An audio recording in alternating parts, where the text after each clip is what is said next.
podría reingresar a la cárcel Pavoncito ubicada en Fraijanes, supuestamente horas después del horario que indicaba la autorización de salida que él tenía. El juzgado cerró el caso por considerar que el Ministerio Público no presentó suficientes pruebas en contra de Lima Oliva, pese a que tuvo 10 meses para poder investigar este caso. Seguimos hablando de otros temas importantes y justamente recién tocábamos este tema porque el contrabando en Guatemala sobrepasa una cifra millonaria. 10 millones de quetzales, según estiman algunos empresarios. Durante el 2013 e inicio del 2014 se realizaron más de 4.000 operativos, 114 allanamientos con más de 276 personas detenidas, de las cuales 38 son de una banda de, traficantes o contrabandistas de cigarrillos capturada este año. Hasta ahora el gobierno ha encontrado unos 7 millones de quetzales en mercaderías, pero aún queda pendiente la situación también de 1.178.000 quetzales que han sido trasladados a la Intendencia de Actos Jurídicos. Este año la Comisión contra el Contrabando espera obtener 10 millones de quetzales y que se apruebe la política contra esta práctica en nuestro país para seguir coordinando operativos y mitigar los efectos, sobre todo los que se vinculan a otros países como Honduras, México y El Salvador. En otra información, la Asociación de Investigaciones y Estudios Sociales, ASIES, estima que 2.5 millones de mujeres laboran en la economía informal. 2 millones son indígenas, las cuales se ven obligadas a trabajar para mantener a su familia, como indica el estudio sobre perspectivas y realidades de las mujeres que trabajan en la economía informal, presentado por estos analistas. Asimismo, los investigadores coincidieron que el Centro de Investigaciones Económicas Nacionales que para poder implementar un monto de tributo primero se tiene que mejorar la asistencia del seguro social.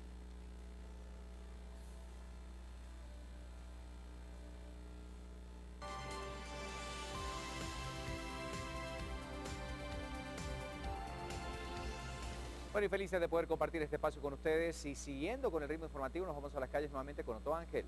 Tenemos más información de la mano y de la voz de nuestro compañero. Adelante Otto, nuestra ciudad a esta hora del día. Bueno, eso en un instante nada más, ya vamos a establecer nuevamente contacto con nuestro compañero Otto Ángel, pero María René tiene más noticias esta mañana. Vamos a ver lo que sigue sucediendo en el mundo. En tiempo real.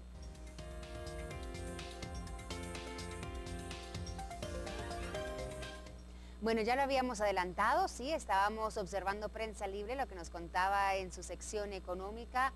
Facebook compra WhatsApp por 19 mil millones de dólares. ¿Qué tal esta cifra? Es una cifra que sobrepasa la compra que hizo Facebook de Instagram hace varios años, donde pagó 1.000 millones de dólares. Una compra que en ese entonces dicen había sido sobrevaluada, que habían pagado de más por esta aplicación a través de los celulares, a través de los dispositivos, pero ahora Facebook dicen se excedió totalmente, es lo que algunos analistas y expertos están diciendo con esta compra de 19 mil millones de dólares a WhatsApp. Esto dicen es una prueba de que Facebook está un poco temeroso, que no quiere perder su puesto como la red social más popular alrededor del mundo. Sabemos que un séptimo del mundo, de la población mundial, utiliza Facebook, pero hay otros que se le están acercando, así como WhatsApp, claro, que tiene más de 450 millones de usuarios alrededor del mundo. Así es que Facebook, según algunos expertos, quiere mantenerse en la vanguardia, quiere ser el líder de estas redes sociales y por eso es que hace estas adquisiciones. Claro, recordemos que hace unas semanas una universidad de Estados Unidos decía o prevía que Facebook podría desaparecer en unos cuantos años, en el 2020 más o menos, que ya no iba a ser tan popular entre los adolescentes y de hecho se dice que está perdiendo la popularidad entre los más jóvenes que están optando por utilizar estos aparatos, estos programas como WhatsApp más que Facebook. Así es que desembolsa Mark Zuckerberg 19 mil millones de dólares por esta empresa. Pagará esto en parte efectivo, parte acciones también para los empleados de WhatsApp. Una adquisición importante y vamos a ver qué es lo que va a ocurrir entonces, cómo manejan esta nueva adquisición parte de Facebook. Vamos a seguir conociendo qué más ocurre a nivel internacional. Vamos con Alejo.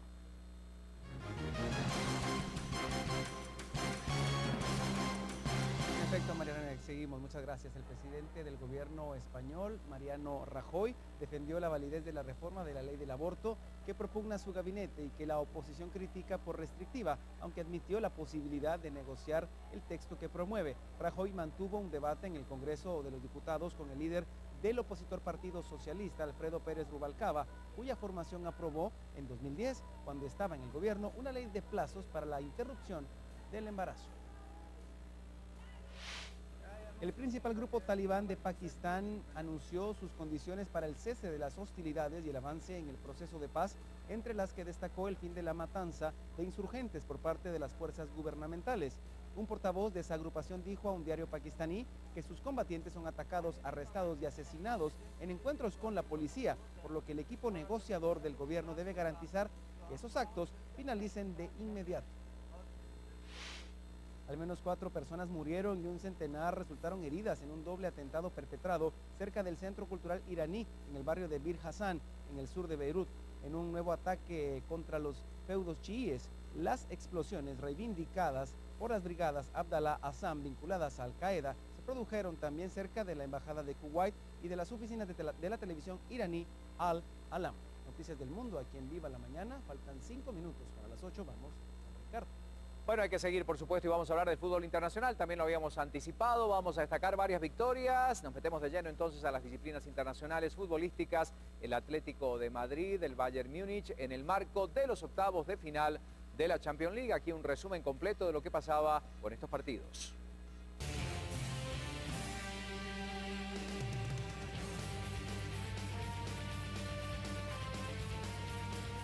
De Madrid y el Bayern Múnich tomaron ventaja en los partidos de ida de la segunda jornada de los octavos de final de la Champions, luego de vencer en condición de visitante 1-0 al Milan y 2-0 al Arsenal respectivamente.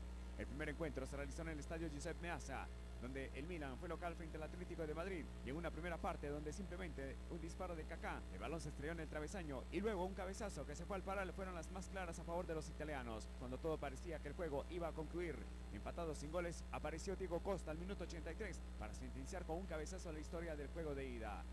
La otra llave tuvo como escenario el Emirates Stadium en Inglaterra, donde el Arsenal recibió al actual campeón y amplio favorito al Bayern Múnich. La primera parte, lo destacado fueron los 2 penales cerrados, uno para cada equipo. El primero, el fallar fue Mesut Özil para el Arsenal, apenas a los 8 minutos. Luego que el portero Neuer con una mano le adivinara el disparo al alemán.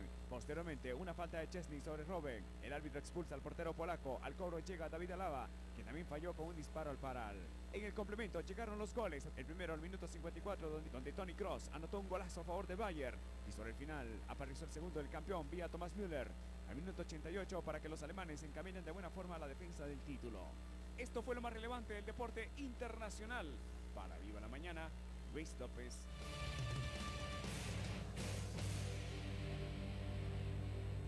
Bueno, qué bueno que siga con nosotros, 7 de la mañana con 56 minutos. Como todos los días, ponemos los grandes temas sobre la mesa. Llegó el momento de poner, sí, esta información en contexto. Como siempre.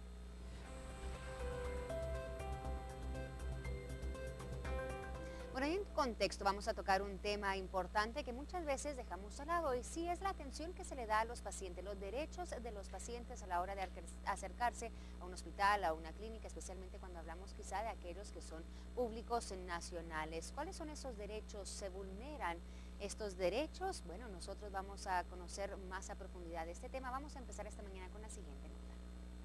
Pacientes con diferentes enfermedades y organizaciones que los apoyan han manifestado en repetidas ocasiones contra la falta de atención y medicamentos que, de acuerdo a la Constitución Política de Guatemala, es obligación del Estado proveer. A decir de Adrián Chávez, analista de salud y seguridad social, esto se da por muchos factores, no solo para los que padecen de una enfermedad, también en las pocas acciones para la prevención de las mismas. Hay que considerar que tenemos en el país una asignación presupuestaria para el 2014 alrededor de 5.600 millones de quetzales. Sin embargo, esto no representa más del 1.2% del Producto Interno Bruto, ¿verdad? Y nos coloca a nosotros como uno de los países que menos asignación presupuestaria pública da hacia la salud de la población. Según un informe del Ministerio de Salud, el cáncer ha provocado en Guatemala un número considerable de muertes. A decir de Chávez, una persona con cáncer u otra enfermedad grave como el VIH tiende a morir, no solo por la falta de atención de las autoridades, también por el alto índice de pobreza que existe en todo el país. Estábamos acostumbrados a enfermedades transmisibles y hoy por hoy la realidad de los guatemaltecos es enfrentarse a enfermedades mucho más complejas y por consiguiente mucho más caras en su atención. Pero para muestra un botón, esta madre de familia nos habla de la mala atención en la Unidad Nacional de Atención al Enfermo Renal Crónico, ya que su hijo necesita tratamiento. Lamentablemente uno madruga a las 4 de la mañana aquí a depositar carnet. Hoy me quedé en espera. Lamentablemente no entré ningún turno, ¿verdad? Entonces el dinero, pues usted bien sabe que es muy escaso y uno con mucho sacrificio. Es cierto, tiene necesidad uno de estos servicios, pero lamentablemente yo pienso que una institución no es buena nada más, hay que hacer más. Son pocas las personas que logran mantener controlada su enfermedad, contrario a la mayoría de pacientes que tienen que apegarse a lo que el Estado les pueda brindar. Bueno, y para ampliar este tema, para ponerlo en contexto, esta mañana le damos la bienvenida a nuestro invitado. Él es Gustavo Campillo, de la Alianza Internacional de Organizaciones de Pacientes. Gustavo, muy buenos días y gracias por estar con nosotros. Gracias a ustedes por la invitación. Un saludo a todos los televidentes. Bueno, gracias a usted.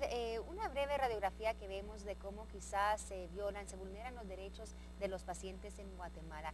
¿Cómo ve usted el panorama de nuestro país en cuanto a los derechos que tienen las personas, los pacientes, a la salud? Hay que destacar que Guatemala es uno de los pocos países de la región, tal vez me atrevería a decir el único país de la región, que tiene dentro de su marco constitucional el derecho a la salud como derecho de naturaleza fundamental. El resto de nuestros países lo contiene como un derecho prestacional y la diferencia es enorme, en el sentido de que el derecho prestacional significa que el Estado está obligado a garantizarlo en la medida de sus capacidades económicas. El derecho fundamental, el Estado definitivamente tiene la obligación de generar los recursos para garantizar el derecho. Ese marco que tiene Guatemala, que es un marco preferencial, un marco muy proteccionista, tal vez el ciudadano no ha logrado ponerlo en la práctica. Y diríamos que la gran generación de vulneraciones del derecho a la salud pudiera estar determinado por esa ausencia de ejercicio ciudadano, de participación ciudadana en la construcción de las políticas de salud para un goce efectivo de ese derecho. ¿Y cómo hacemos esto, Gustavo? ¿Cómo puede uno empezar, uno como guatemalteco, a exigir los derechos, a decir, bueno, voy a participar precisamente? Cuando las noticias que recibimos a diario, cuando la información que tenemos es que en los hospitales nacionales, así como en el Instituto también de Seguridad Social, carecen de medicamentos, carecen de camillas, se suspenden operaciones porque no hay los insumos necesarios para poder llevarlas a cabo. ¿Cómo empieza uno a exigir eso cuando no están esos recursos, cuando el Estado no lo provee? Es perfecto. La pregunta es muy acertada en el sentido de ¿cuántos de nosotros como ciudadanos estamos participando activamente en esos escenarios de tomas de decisiones? ¿Cuántas de nuestras organizaciones de pacientes tienen indicadores suficientes para mostrar la evidencia de las problemáticas en salud? Veíamos a una señora manifestando la dificultad del acceso a un servicio vital, que es un servicio para un paciente con insuficiencia renal. Es decir, si no atendemos un paciente de esta naturaleza, seguramente el costo de atención en unos días va a ser en una unidad de cuidados intensivos que incrementará enormemente el servicio. La pregunta es, ¿cuántas quejas hace el ciudadano del mal servicio? Simplemente va, no le brindan el servicio, se molesta, pero no lo evidencia. No hay un registro. Nos quejamos entre familia, quizá, entre amigos, pero nunca vamos a una autoridad correspondiente. Y tampoco hay unos indicadores en las organizaciones de pacientes que nos puedan demostrar cuál es el nivel de afectación que tienen. ¿Cuántos pacientes, por ejemplo, de esta patología, tomándome como pretexto la imagen de la insuficiencia renal, cuántos pacientes de insuficiencia renal tenemos que no viven en la ciudad capital? Pero es en la ciudad capital donde se les brinda el servicio por la complejidad del nivel de atención. ¿Qué pasa así con pacientes con cáncer? Por supuesto, con VIH, con cáncer, con sistema nervioso central, con enfermedades de difícil manejo, etcétera, porque el nivel de complejidad, la tecnología para poder brindar esos servicios se encuentra en las ciudades capitales.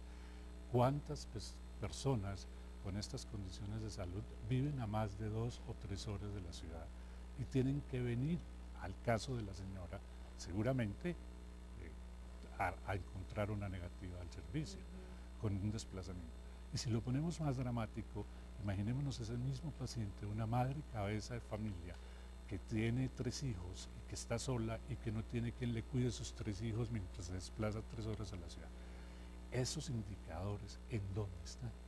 ¿Cuántos pacientes tienen que desplazarse a la ciudad para la prestación del servicio?